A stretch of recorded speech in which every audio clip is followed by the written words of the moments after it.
to Running is Cheaper Than Therapy podcast. I am your host, Dr. Weta L. Brown. I inspire and promote movement. I explain how running adds to life from a mental wholeness aspect, how obstacles can be overcome in life to make it to your finish line.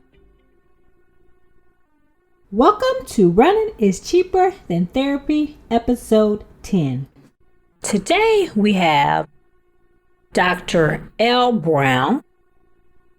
She is the founder of KinderJam and the host of a podcast, Straight Talk with Dr. L. She is also a faculty member in the Early Childhood Education Master of Arts and Teaching program in the American University School of Education in Washington, D.C. Dr. L began her career as an early childhood educator in the Atlanta Public Schools, after which she relocated to Asia and taught second grade in Japan and South Korea with the Department of Defense Education activity. Upon her return to the United States, Dr. L founded KinderJam, which grew to serve military and State Department families in 11 countries and 16 states. The program was founded in response to Dr. L's experience as a mother parenting a young child with disabilities, and its purpose was to promote early intervention and family engagement in the military communities. To further develop KinderJam and ensure the professional integrity of the program, Dr. L earned a master's in early childhood education. Later, Dr. L earned her PhD in early childhood education, early childhood special education, with a secondary emphasis on educational psychology from the George Mason University in Fairfax, Virginia. Dr. L has authored 2 books and created music and curriculum for young children. Above all, she is the proud mother of a 13-year-old son on the autism spectrum, affectionately known as Super Duper Young Man, SDYM. Dr. L is a long-term friend of mine. She went to Florida Agriculture and Mechanical University, which sits on the highest of 7 hills in Tallahassee, Florida. She also is a member of Delta Sigma Theta Sorority Incorporated. We both pledged at Florida A&M in the Beta Alpha chapter. We have been friends for years. Please welcome Dr. L. Brown. Well, welcome, Dr. L. Hello, hello, hello. Hello. You have inspired me in so many ways. The first is your book you wrote. Okay. After how you lost 100 pounds in a year. Tell me about that experience. Well, that was an accidental book. I did lose 100 pounds in about 274 days, roughly 10 months. And I would get a lot of questions about it on Facebook because people were following the journey, because for my best friend, for accountability, because I was in Virginia and she was in Maryland, I would do these things called sweat checks so that she would know that I was actually working out after I ran with this group called Black Girls Run. So when I would post the sweat checks, I really didn't think about other people seeing them, but other people would see them and they started posting their own sweat checks. And then I started getting a myriad of questions about, what are you doing? How did you do it? X, Y, and Z. And then a magazine asked me to write an article. And my article was like 26 tips, something to lose weight, yada, yada, yada. And I ended up turning those 26 tips into chapters, and they eventually became a book. So the book was really because I'm an introvert by nature. So I like humanity. I'm not really, that prone to interacting with people often. So by writing a book, I was able to, kind of mitigate some of the questions by saying, hey, yeah, just buy the book because I tell all the information there. But really, it was an accidental book. But, I'm glad I did it. Well, it was inspiration, especially the sweat checks, too. Oh, I certainly appreciate that. What are some tips? Everybody's gained, a lot of people have gained a little COVID-19, 15, whatever the number you want to call it, as far as losing weight. I'm going to be honest with you now. I don't follow the tips right now.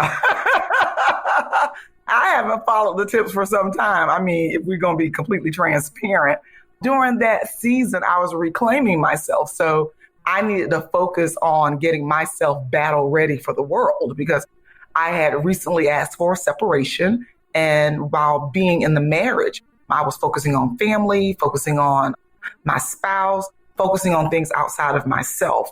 And I told my best friend that, okay, now that I'm about to be single, I need to just get, really clear and centered.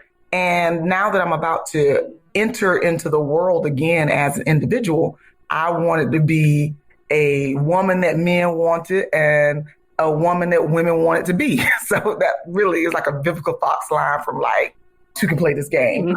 So I was joking and I told her, so I said, well, I got to be fit to fight. And so for me, I'm one who appreciates options. I feel like life is about option. I was living my so-called dream life and I was about to let that go to embark on another life that, was now the dream of a more mature woman.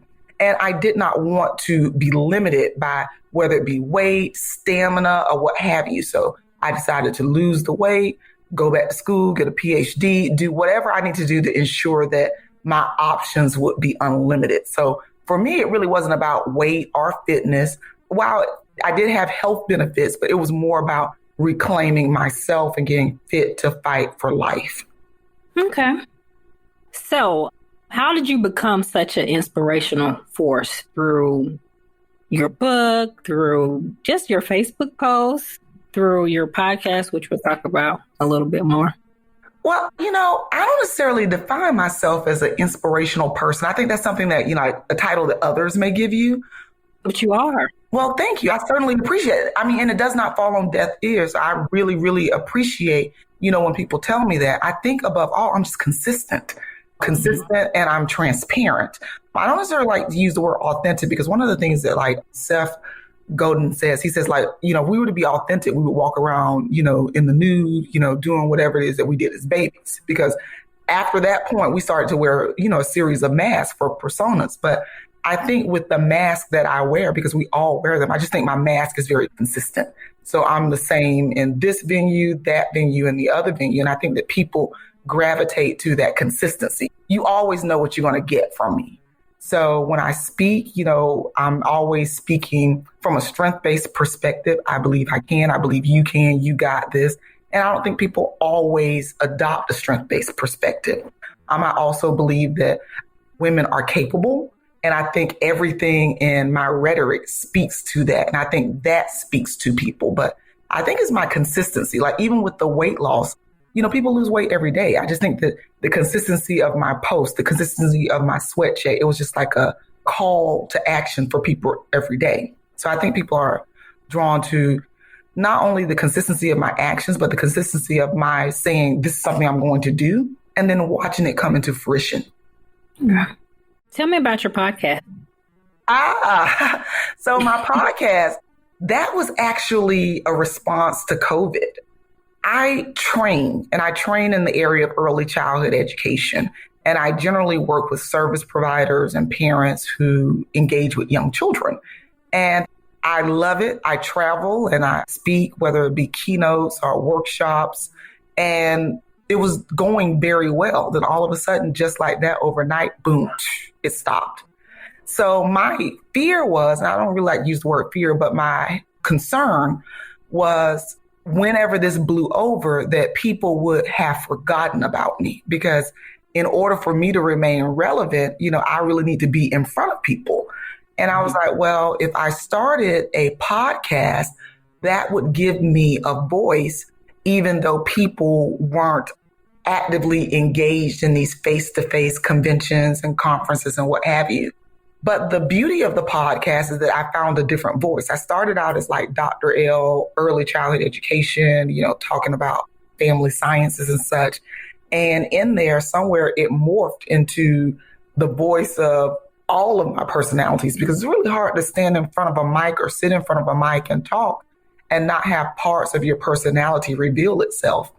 So from there, it ended up morphing to a conversation that I was having with women, and I would get response from women. And there was this one podcast that I did episode about, Sis, I'm Not Going to Let You Fail, essentially detailing an experience I had with a really good friend when I was trying to go through this pivot of what am I going to do to ensure that I can sustain my company through this pivotal, and unprecedented experience of the pandemic. And from that, I got a resounding response from women, primarily Black women, who were touched, inspired, or what have you, by the vulnerability that I had there. Because, looking on the outside, from the outside in, you look at people, oh, she has it together, yada, yada, yada. But then to hear me speak there, you're like, oh, there was a moment of uncertainty. And I think that moment of uncertainty resonated with other women.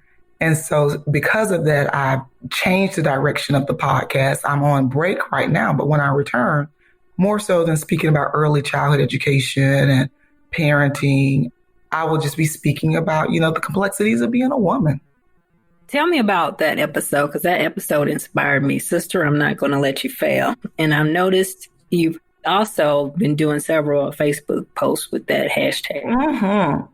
Well, what happened, I was in a situation where I was trying to figure out what I was going to do next. My company, KinderJam, has been thriving for 12 years. And we had a preschool. We had face-to-face classes.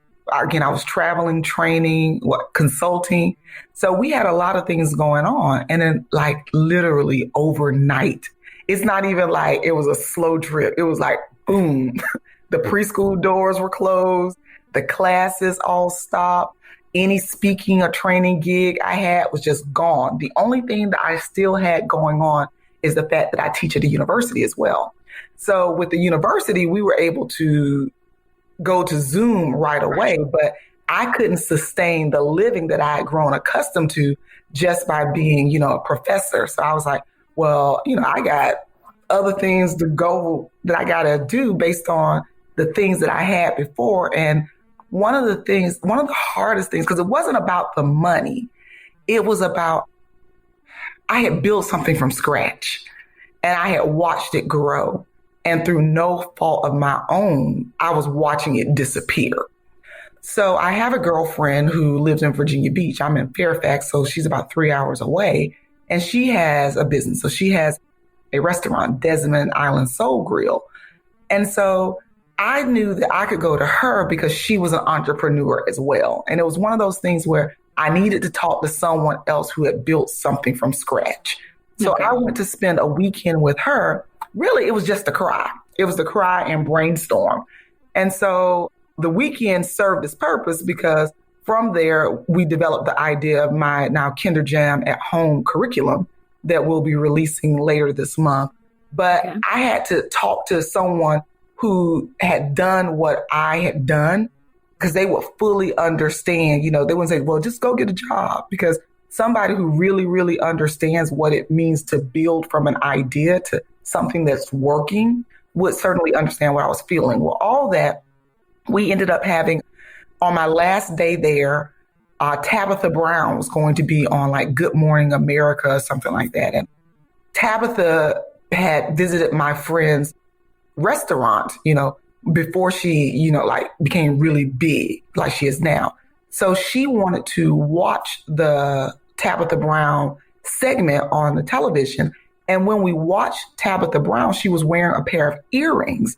And the earrings that she was wearing were earrings that were made by my friend's friend who had a little stand in her restaurant. So she called her girlfriend who made the earring, girl, you got to turn on TV. Your earrings are on TV. And so I was so excited because my girlfriend's excited. So I said, well, who is this friend? Because I had not met the friend. And she goes on to tell me the story about the friend who made the earrings. And she said, yeah, she was a customer. It was about a year or so ago. I was in the restaurant and it was just as the restaurant was beginning to get really popular. And one day she was the customer, was sitting in eating, and my friend and her associate who operate the restaurant saw an influx of people come in. And my friend was like, oh my gosh, how are we going to serve these people? And it's just two of us. And the customer got up and said to my girlfriend, what do you need me to do? Sis, I'm not going to let you fail. And so that customer then started to work the register, take orders, did whatever she had to do because she wanted to make sure that this Black woman who had built something from nothing did not fail that day. And from there, the customer and my friend have become, like family. So when she told me that story, it made me cry because I was like, wow, that's deep, and my theme for this year was to love. I have a theme every year. And my theme for this year was to love Black women without apology. Okay. And so that was just the personification of my theme for this year. And I was like, not only am I going to love Black women and cheer for Black women without apology, but I'm a Black woman. So I'm going to love and cheer for me without apology. So sis, I'm not going to let you fail then became my personal affirmation that I say to myself every morning. So when you see those Facebook posts first thing in the morning, that is my talking to myself, being my cheerleader and I'm gassing myself up. Like, we got this, sis. I'm not going to let you fail. We done been through too much. We too smart. We too pretty. We going to work this thing out. Okay. Well, I know you mentioned before you posted that podcast that you were a little apprehensive about sharing it. Was it just because of the vulnerability, or what was the apprehension behind that? Well, you actually recommended me to another podcast, like, girl, can I ask you something? And after doing that podcast with two wonderful Black women, well, before I did the podcast, we talked and they wanted to talk to me as Dr. L. But during the conversation, I got to feel so comfortable that parts of my personality that I didn't intend to come out started to come out. And we just had like a 3-hour conversation. So at the end of the conversation, they were like, oh my goodness, we got to have you on the show. We really enjoyed you. And I was like, well, I know I got a little relaxed. And they're like, but we like that. It showed another side of you. And they're like, I think your listeners would enjoy that as well.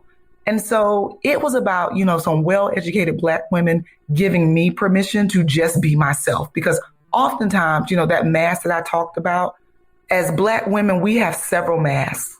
And one of the ones that, I wear quite often is that one of professionalism.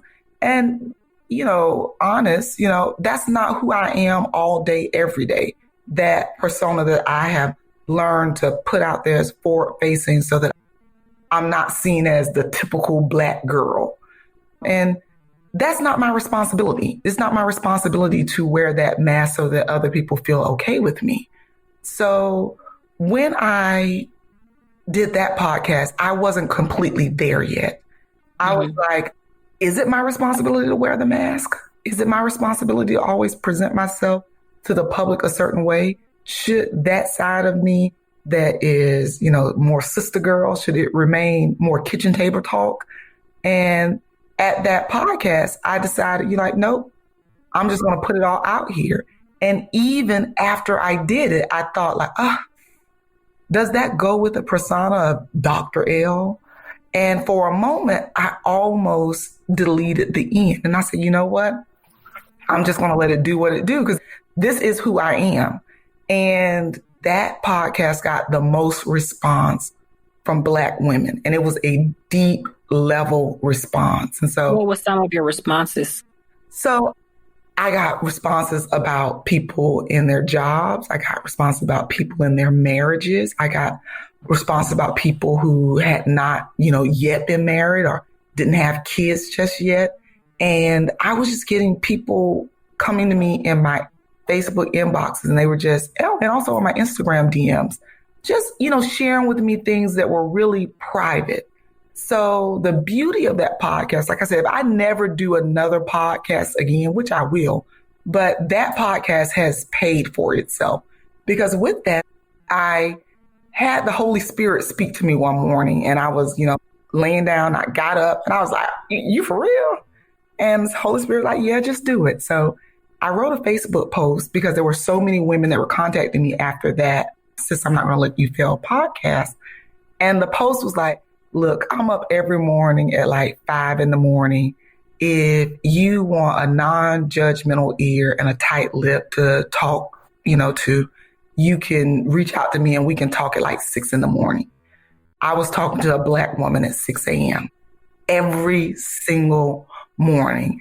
And the beauty of that was that I had some very, very beautiful conversations. But on that Saturday, I talked to a young woman who was living out of the country. And she called me and we talked about, her experience of listening to Sis, I'm Not Going to Let You Fail. And during our 4-hour conversation, I was telling her about the result of that meeting that I was doing, I'm going to now do my curriculum as an at-home curriculum. And she was like, do you know what I do for a living? And I was like, well, no, I don't. And she was like, well, I'm in product development. And from that meeting, I got someone who helped me move my product from an idea to a concept, to design the boxes, to help me with fulfillment, pricing, presentation. And she gifted me with that service. And then we have a professional relationship beyond that now. But from that moment of being vulnerable, not only with my girlfriend, but then with the world, I gave someone permission to come into my life and help me in a way that would move me forward during this season. So that even speaks further to what I talk about, opening yourself up and taking off the mask when, establishing your village, because she had a spare key. That's what she does for a living. And now she was able to walk me through a process that would have been really cumbersome for me to figure out on my own. Well, that is a blessing from you. Just listening to the Holy Spirit and giving of yourself. God bless you with your new contact. Tell me about spare keys. I was going to ask you that anyway.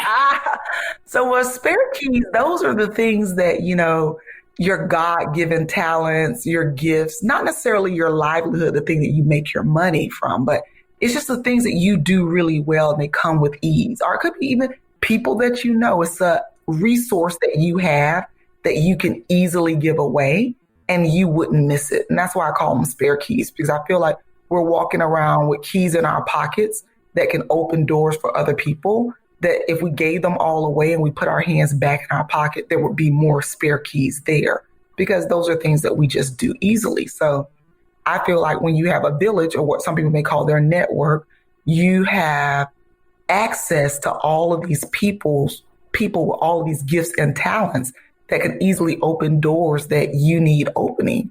So that's the beauty of having a village, a collective community. But with that being said, you're also walking around with spare keys in your pocket. So there's a reciprocity there. So I will give my spare keys and someone will give me their spare keys, and it continues to elevate your entire village. Tell me about the importance of lifting Black women up. That's why that episode spoke so much to me, because especially in times of COVID, everybody's socially distancing, isolating, and especially strong women don't want to show their vulnerability, and everyone is having issues, from the strongest person to the weakest person. And I think it's more important now than ever that we lift each other up. But I find a lot of women don't want to share that aspect because they don't want to feel weak. They don't want to feel vulnerable. But I think collectively, when we share our strengths as well as our weaknesses, we're better as a community, as you were saying. So how do we as Black women do better about that whole process? Well, I don't know if I'm qualified to say how we do better, but I can speak about my personal experience. And if someone can glean something from that can help them, then wonderful. I was working on my dissertation earlier this year and late last year, early this year. And it revealed something to me that I had not even noticed as a Black woman. So my dissertation was about turning points and trajectories. So essentially saying that every woman in life experiences transitions. That's movements from place to place.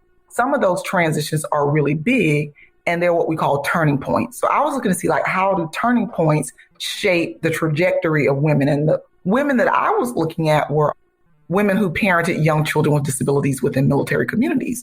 But, in the analysis of all of that data and looking at these other ladies' turning points, one of the things I realized that some of the women had a more challenging time when they were going through their pathway of life, largely because they didn't have really strong external supports. So they were isolated. And to help you understand the demographic of my study, I only had one African-American woman in my study.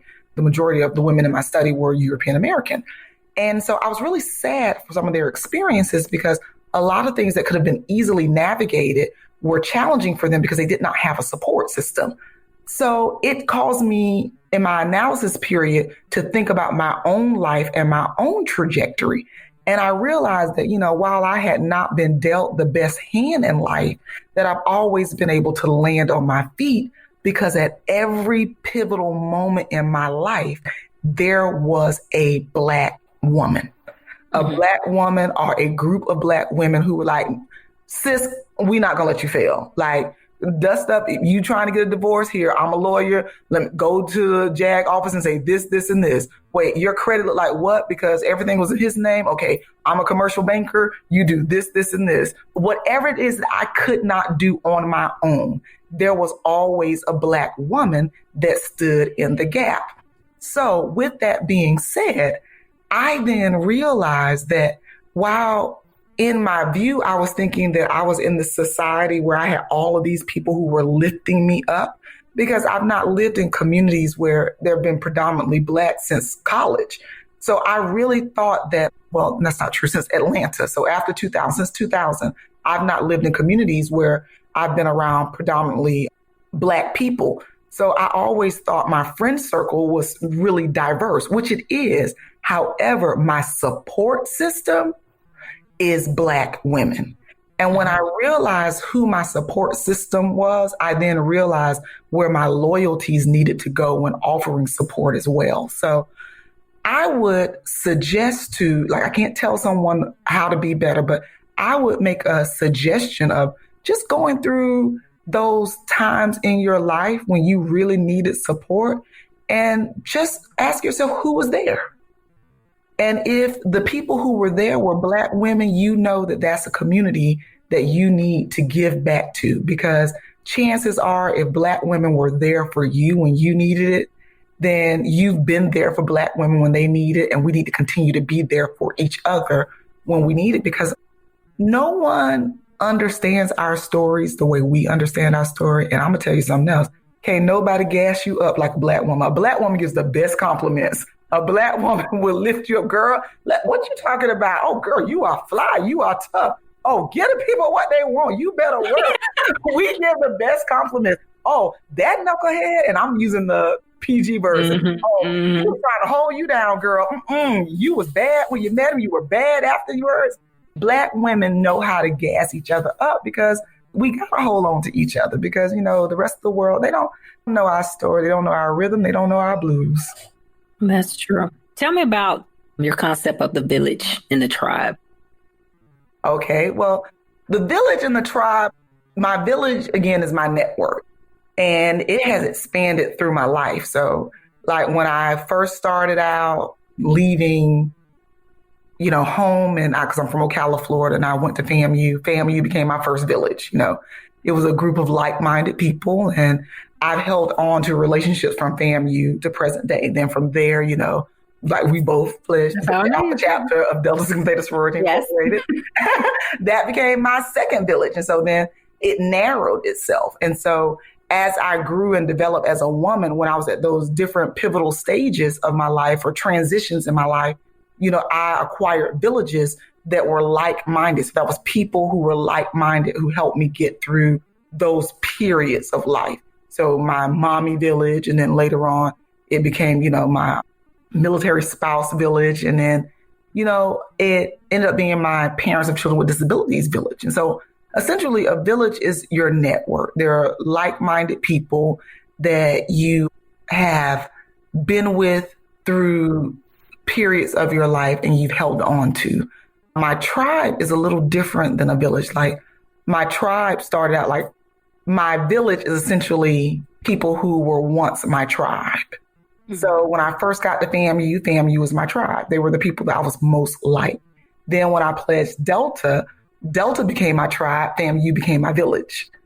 Then when I became, a mom, moms became my tribe. And Delta became my village along with FAMUans, and then, so forth and so on. So now my tribe are the people in the world that I feel most connected to. They aren't necessarily my friends. They are the people who I understand most and I would feel the safest with. And that collection of people would be parents of children with disabilities. My own son is on the autism spectrum. So with that, I feel if I were to walk into a room and there were someone from FAMU, someone who's a Delta, someone who is a mom, and someone who is a mother of a child with disabilities, I would immediately gravitate to the person who has a child with disabilities. One, because I really understand her rhythm and I really understand her blues. So I would seek to not only find comfort in her, but I would seek to comfort her. And if you want to think about it in terms of marginalization, like also, my empathy goes to her in a deeper way because I understand all the ways in which her child has been marginalized. And, as a mother, I can't really separate the conditions of my child from the conditions of me. So I know her pains. And so that's what a tribe is for me. So they're the people that I relate to most easily, the people who I seek to protect or the people I seek to advocate for. Okay. If you were to give your younger self advice, what would you tell yourself? Don't do it, girl. Run, girl, run. You know what, though? I mean, really, though, to be honest, that is one that I think about often. Because even though my first inclination would be run, girl, run, don't do it. He ain't who he say he is. Oh. My biggest blessing came from my greatest mistake. Even with that, I could not undo my marriage. While it was unbelievable, I wouldn't have my Ricky too. I wouldn't have my baby. And so if I didn't have my baby, I wouldn't have my company. So every good thing in my life has flowed from my baby. So by becoming a better person, becoming more relatable, like I told you, like, I don't really like people for real, but I don't. I don't believe it though. Because they drain my energy. So, and I have to recharge. But one of the things when giving birth to Ricky too, and then afterwards when I discovered that he had developmental delays or characteristics of developmental delays, I needed a village. Like I didn't seek to define and build a village, even though I had one in the past. I don't think I recognized it. I don't think I gave them the respect that they deserve. I didn't really start giving villages the respect that they deserved and understood that I wasn't doing it alone until I became a mother, because I wasn't going to rely totally on my resources because I wanted to make sure my baby was okay. So then I became humble enough to ask people for help. I don't think I asked for help before becoming a mother, but I wanted to make sure that my baby had everything that he needed. So therefore, I was reaching out not for me, but for him. So with that said, the advice I would give my former self would have to be, whatever you do, don't let go of your own stuff. Because what I foolishly did, there is, a saying that my grandparents used to tell me all the time, find a good man with a good job and good benefits. And there are variations of that story being told to women from young. And while I was overseas doing well financially, working as a teacher, doing something that not only did I enjoy doing, but I did very well, when a man came along and was like, quit your job, I want to take care of you forever. In my mind, that was winning. And so I relinquished all that I had because that was the gold ring. And what I realized then, it was difficult to undo that once you make that type of contractual agreement with someone. Because, when you give someone, and I don't want to use the word power, but it really is some type of power. They buy the clothes on your back, the drawers on your behind, they buy everything. And after a while, sometimes people can forget, that you were a whole person prior to meeting them. And with that, it gave him permission to do things, and he was able to rationalize that, I'm taking care of her. I'm giving her everything she wants and yada, yada, yada. So I can go out and do X, Y, and Z. And what made that problematic, not necessarily what he did, because that's him and his God. But what made it problematic was that I couldn't walk away easily. I didn't have options. And one of the things I started by saying is that, I feel like I should always have options. A woman should always have options. I was trapped. When you don't have a job and you're a stay-at-home mom and you're accustomed to a certain lifestyle, you have a child to think about, it's not as easy as saying, I'm not going to do this with you anymore. Mm-hmm. Well, at least it doesn't seem to be that easy. It doesn't seem, because you don't have options. You can't just walk out right exactly. there. It's harder to. So it wasn't until the point that I could not take anymore, that it was really a choice between me or him, that my younger self actually spoke to me and was like, girl, when is your self-respect going to kick in? And I literally said that out loud on a phone conversation that we were having. He thought I was talking to him. And I was like, when is your self-respect going to kick in? And like within minutes from that, I asked for a separation, but it was hard and it has not been easy. I've done it, but I had to start over from scratch. So there's two reasons why I would tell a woman to never relinquish the things that she's built. One, because it's work to regain those things.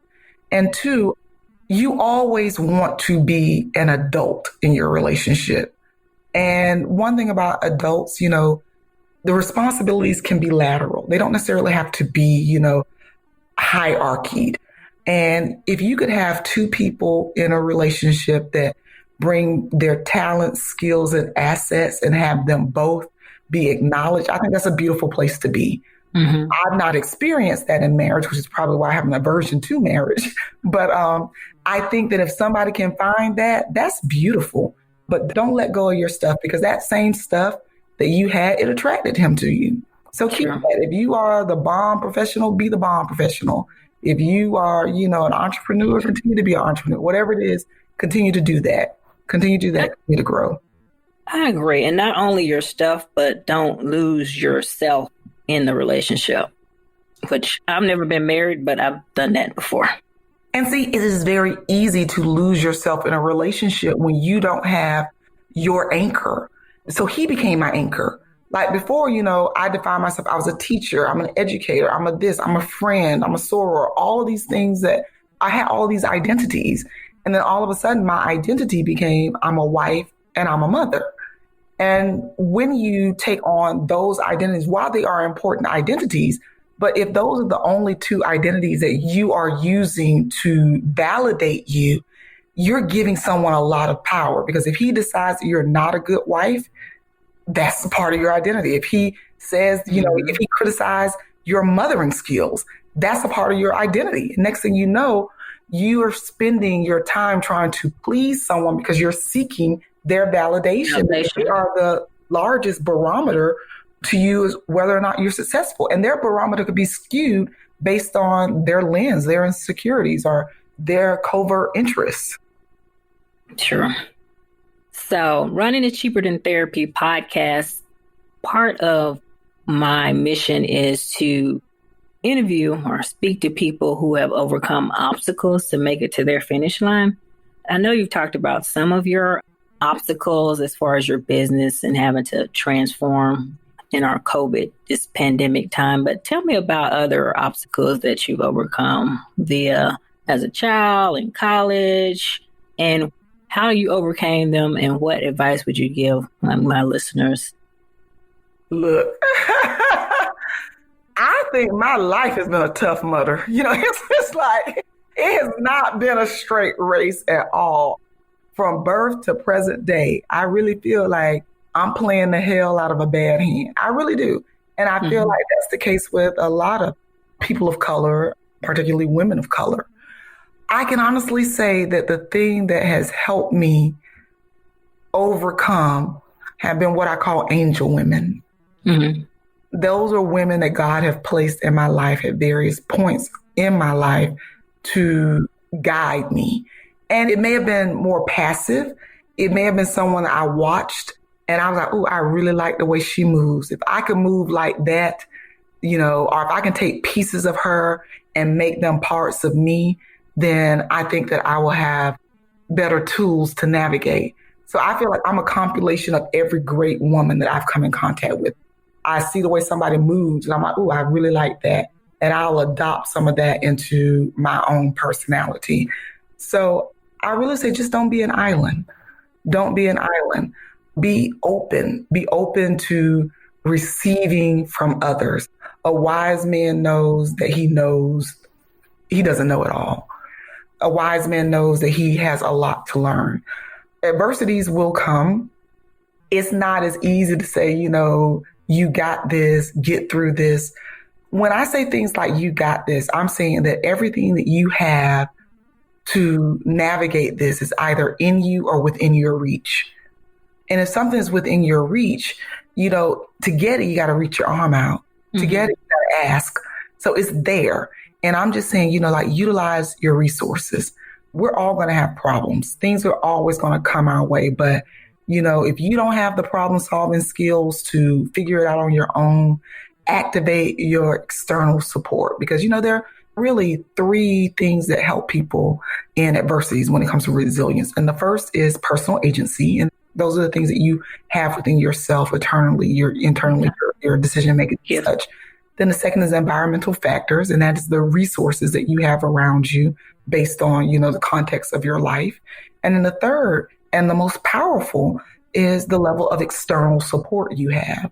So I would say, build villages now so that you can activate them when needed. So that means be a friend now, be a confidant now, be a sister now, so that when time comes, it's not really from a self-serving, it's just from a common sense point.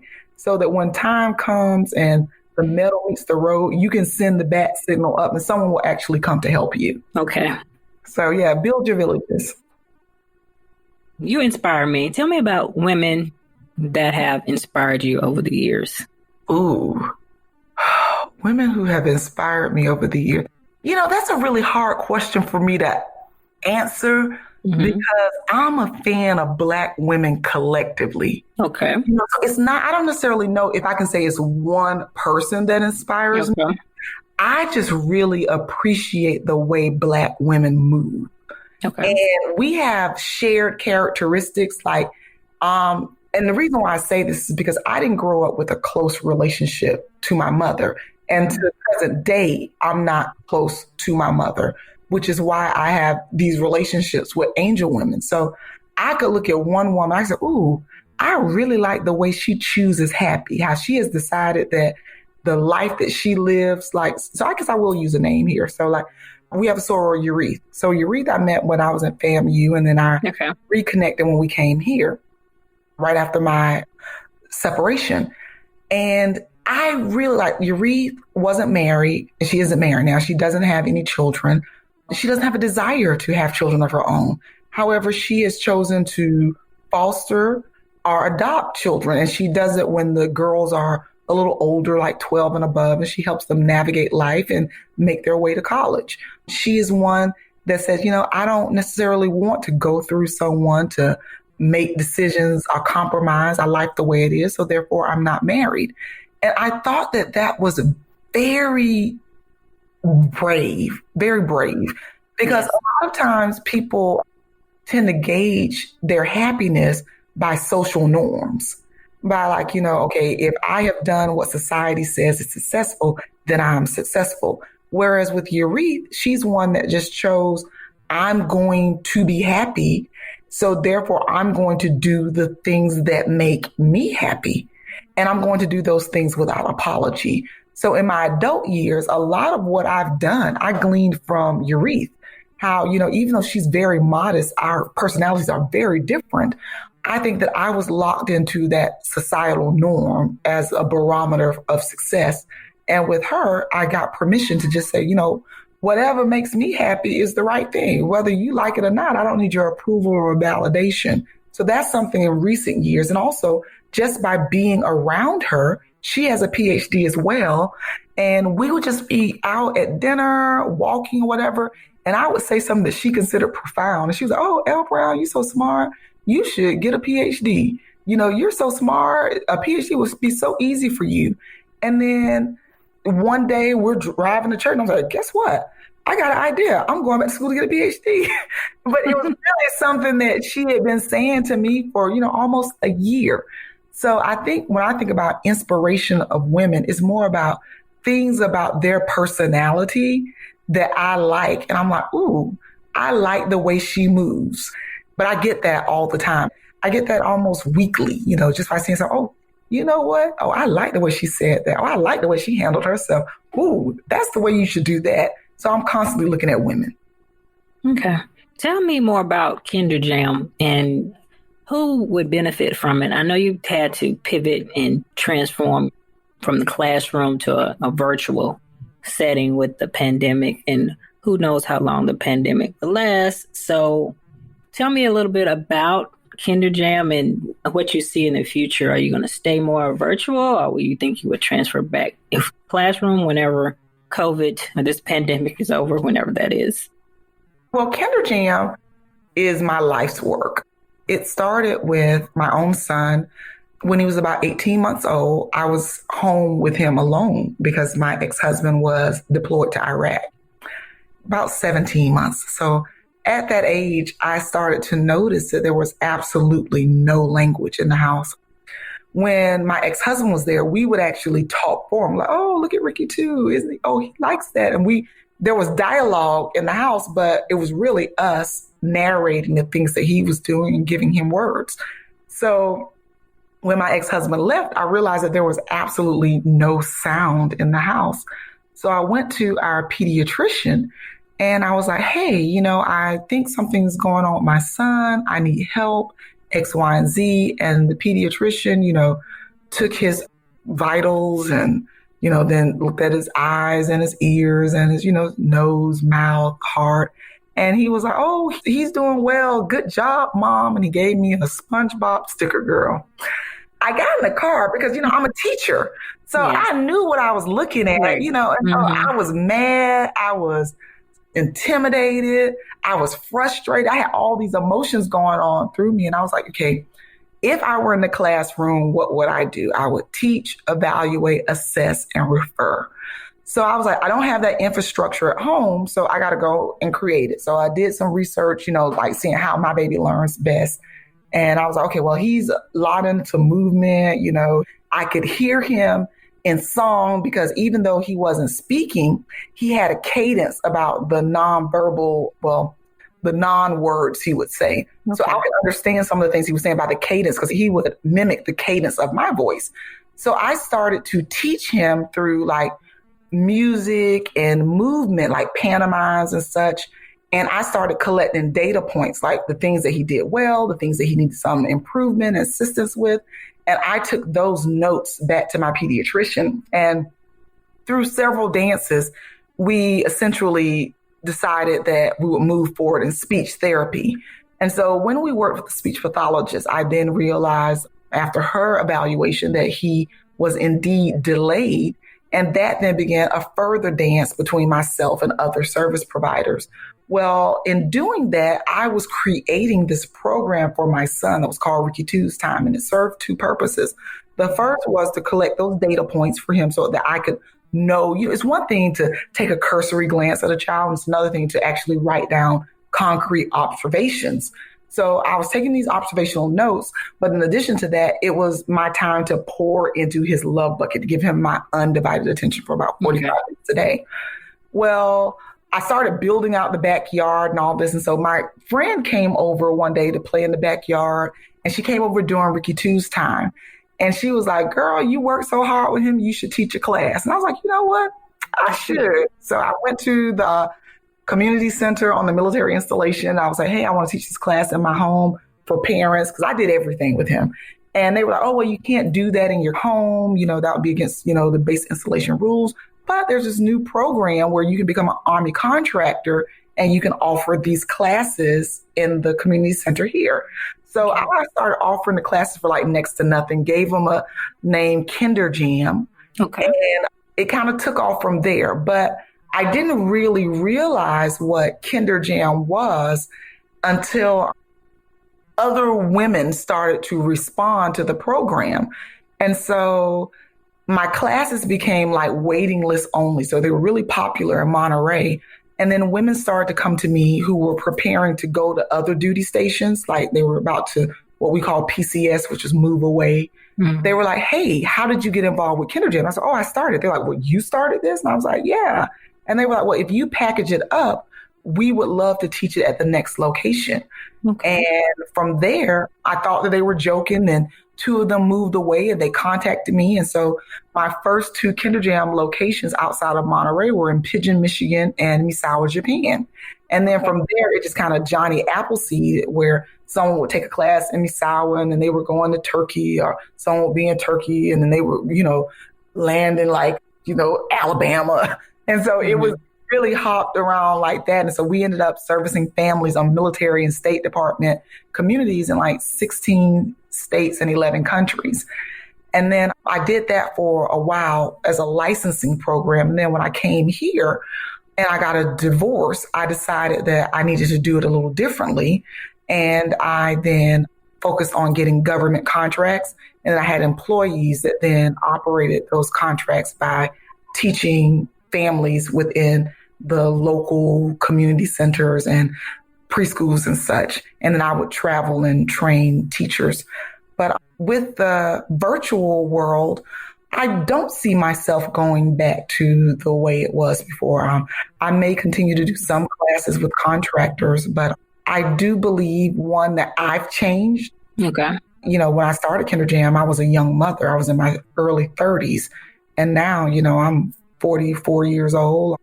And, my expertise is a little different. It's sharper now. It's more developed. So I do think that I'm more beneficial in an instructional position, a coaching and training position, because it allows me to touch more children. Because at the core, my belief in all that I do is that I believe that children deserve to be loved and cared for well, which is partly why KinderJam started to operate outside of my home, because I was like, well, if I had such a go of it as a teacher, communicating with service providers, what might a parent without my skill set experience when they work with their children and service providers? So that's what my research is, and my dissertation is like, how do we best assist parents who are seeking, to increase their capacity to best love and care for their children? So I don't know. I don't know what God has in store for KinderJam. I do know that I'm taking it one day at a time. So this virtual space is where my mind is now, because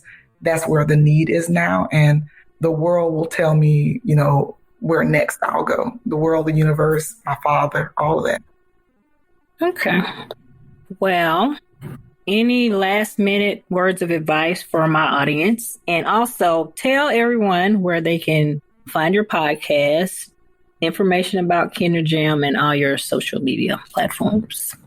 Well, KinderJam is easy, kinderjam.com. And with Straight Talk with Dr. L, that's easy too. That's straighttalkwithdrl.com. But you can find the podcast on any of the Apple Podcasts or any of your other favorite platforms.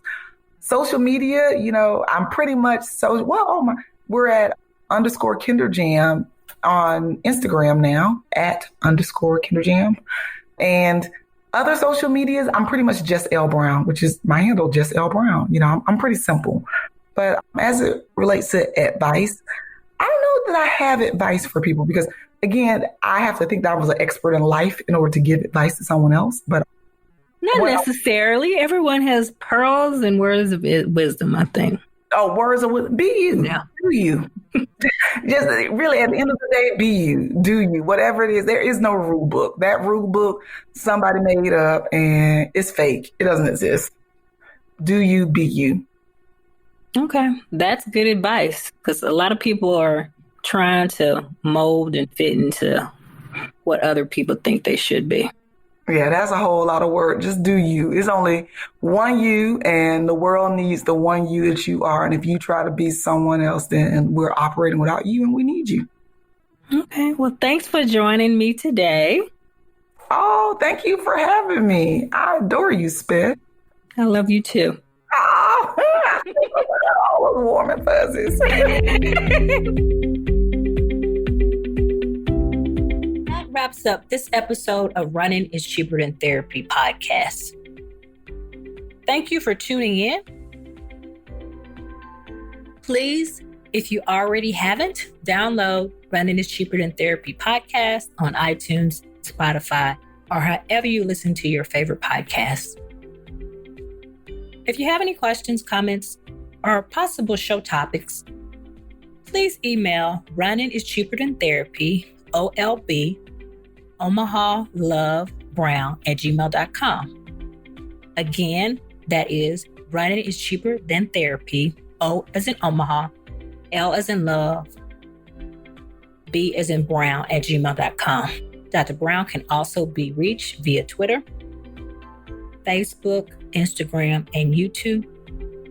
Handle We OUI Life LIVE, We OUI Love LOVE. Again, We OUI Life LIVE, We OUI Love. Thank you, and please tune in again.